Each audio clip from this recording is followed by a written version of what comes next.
We are getting into the holiday spirit with our favorite DIY gal, Jenni Pagano from first-rate secondhand thrift store. She is teaching us how to make menorahs out of items you may have just laying around your house. Jenni, it's always a pleasure, but Hanukkah's really early this year. Super early this year. This is one of the first times in the last almost 100 years that Hanukkah is landing on Thanksgiving this year. Wow, so you could 100 do, years. Yeah, exactly, and it won't happen again for another 60 to 150, depends on how you count it. How is it determined by the calendar?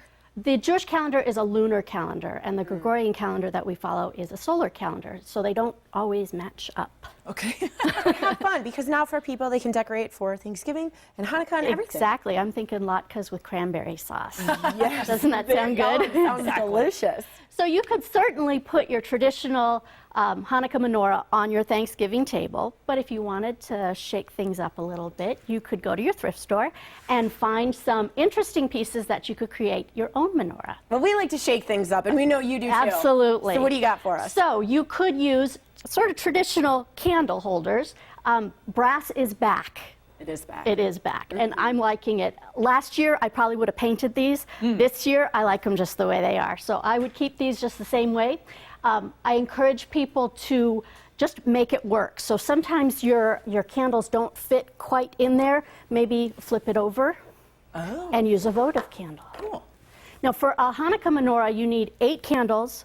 They can be on any level, and then you need the 9th candle, which is called the shamash candle, a little bit taller. So you just need 1 candle that's a little bit higher, and then it's a menorah. Okay. Okay? That's it? That's it. Oh. I know, so you can use anything. So another traditional Hanukkah thing is these chocolate gelt. Now, I thought these were a little too sparkly for this time of year, so I shook it up a little bit, and I used pennies in this wooden bowl with a little votive holder. You could do a whole table full of that. I don't know. Oh, that's a really cute idea. I am really addicted to these wooden bowls. Yes. I collect them, as you can see. You've got a lot of them. And they're really fun with this time of year to use some natural supplies to sort of nestle the candles into them. So I collected some items at the dollar store. We've got different colors of beans. This is cracked corn that's actually bird seed. And can you guys get what this is? Looks like styrofoam. Yeah, it does. That's what I thought it But was going to it's be. not. It's tapioca. Really? I know. Does it smell? Is that why you smelled it? No, but I Doesn't. just figured, like, what else? How else are you going to determine what it is without smelling and touching it? You can eat it. You know, right? It's funny. That was my last option, is to eat it. Right. So candles come in lots of different shapes and sizes. You can certainly use your traditional Hanukkah candles, which come in beautiful colors. These are really beautiful those are cool. Israeli ones. You can get little votive holders like this. You can have find little things like this that'll help you make things work. The little votives come in a plastic tin or a tin. So depending on where you're going to put it, it might matter or it might not matter. Right. The only thing I don't like about these little guys is they burn so fast. Well, with the Hanukkah menorah, you're really supposed to have it burn down within about an hour. Oh, okay. So it's perfect for that. That would work then. Perfect. And then a real kind of crafty look are these little tins. I love these. Yeah, These you are like could mini cupcake tins. exactly little tartlets. I think these are rice molds. I'm not sure. Oh. So another way to make it work, like these have these little bumps in the middle. Problematic for trying to put a candle in there. It just yeah, it wasn't working. So one thing that works for Hanukkah candles are these little nuts. So this fits in this. Perfect.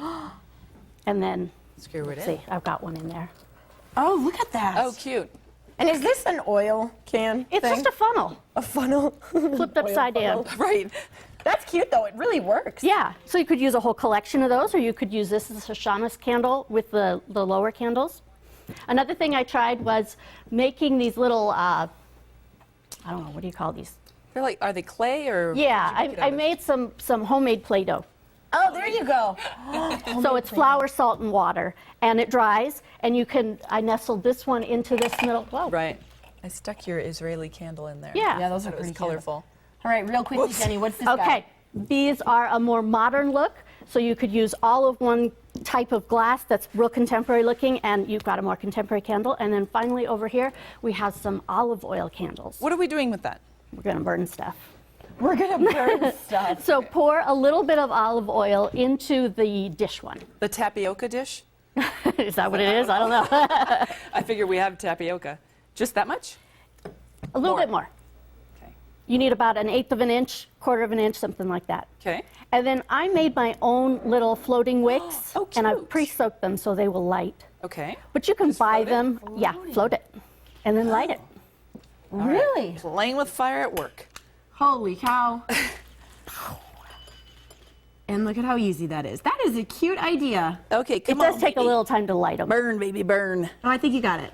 Yay! There you go. Cute. And so in the taller glass, if you needed to raise it up the level a little bit, you could use a little bit of water. Oh, and then have the oils The oil on. floats on top. Wonderful. Jenni, Cool. thank you so much. Absolutely, So my fun. pleasure. And happy holidays. Thank you, you too. Yes, first-rate secondhand thrift store is at Speedway and Saguaro.